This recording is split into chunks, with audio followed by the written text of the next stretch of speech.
বানিয়ে নিচ্ছি চিকেন কষা আলু দিয়ে। তার জন্য আমি 500 গ্রাম চিকেন নিয়ে নিয়েছি। এই যে বাটিতে ধুয়ে পরিষ্কার করে নিয়ে নিয়েছি চিকেনটা। কড়াইতে তেল গরম করে নিয়েছি। এবার আলুগুলো ভেঙে এগুলো ভেজে নেব।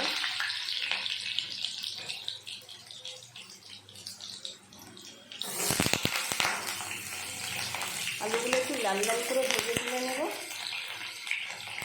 এই যে আলুগুলো আমার খুব সুন্দর করে লাল লাল করে ভাজা হয়ে গেছে। এবার আলুগুলো আমি তুলে নেব।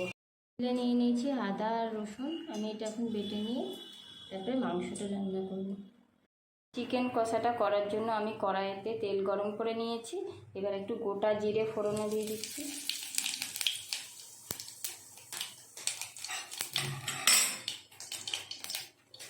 এবার কাটা পেঁয়াজগুলো দিয়ে দিলাম।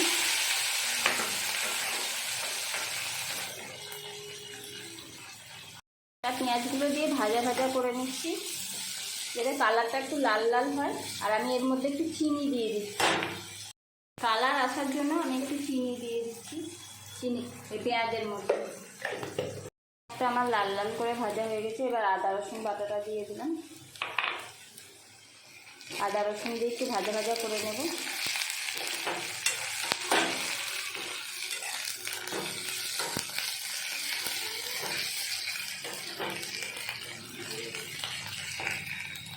আদা রসুনটা দিয়ে আমার ভাজা ভাজা হয়ে গেছে। আদা রসুনের কাঁচা গন্ধটা চলে গেছে।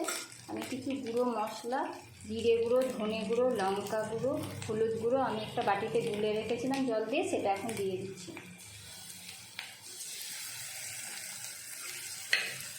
বাটি ধোয়া জলটাও দিয়ে দিলাম। এবার আমি একটু কষিয়ে নেব।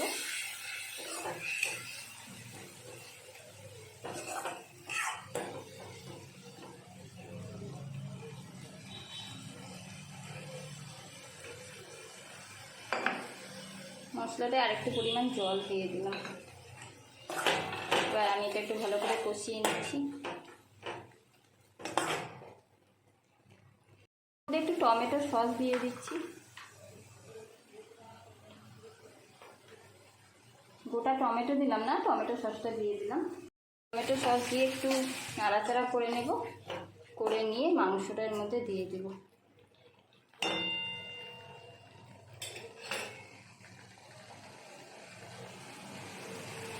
মশলাটা দেখুন আস্তে আস্তে কষানো হচ্ছে। মশলা দিয়ে তেলও ছেড়ে দিচ্ছে।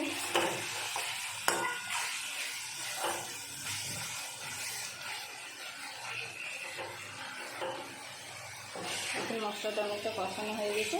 এবার আমি মাংসটা দিয়ে দিচ্ছি।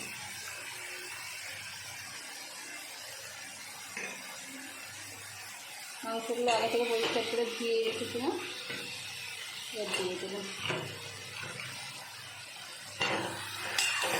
ভালো করে কষিয়ে নেব। এর মধ্যে 1 চামচ নুন দিয়ে দিলাম।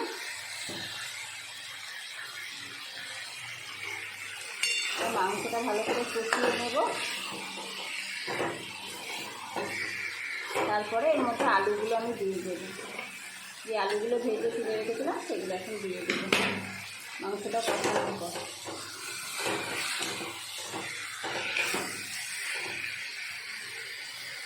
চিকেনটা আমার ভালো করে কষানো হয়ে গেছে। এবার এর মধ্যে আলুগুলো দিয়ে দিচ্ছি। আলুগুলো দিয়ে আরেকটু কষিয়ে নেব। চিকেন দিয়ে একটু জলও ছেড়েছে। এবার আলুগুলো দিয়ে একটু ঢেকে দিচ্ছি। মাংসটা আমার সুন্দরভাবে কষানো হয়েছে। এবার এর মধ্যে একটু গরম মশলা দেব, তারপরে জল দেব। এবার গরম মশলাটা দিয়ে দিচ্ছি। গরম মশলাটা দিয়ে একটু নাড়িয়ে নেব, দিয়ে জল। গরম মশলাটা দিয়ে নাড়িয়ে নিলাম। আমি মাংসর শেষে গরম মশলা দিই না, একটু নাড়িয়ে নিই, তাহলে গন্ধটাও অতটা থাকে না, টেস্টটাও সুন্দর হয়। নেওয়ার পর আমি এবার জল দিয়ে দিচ্ছি।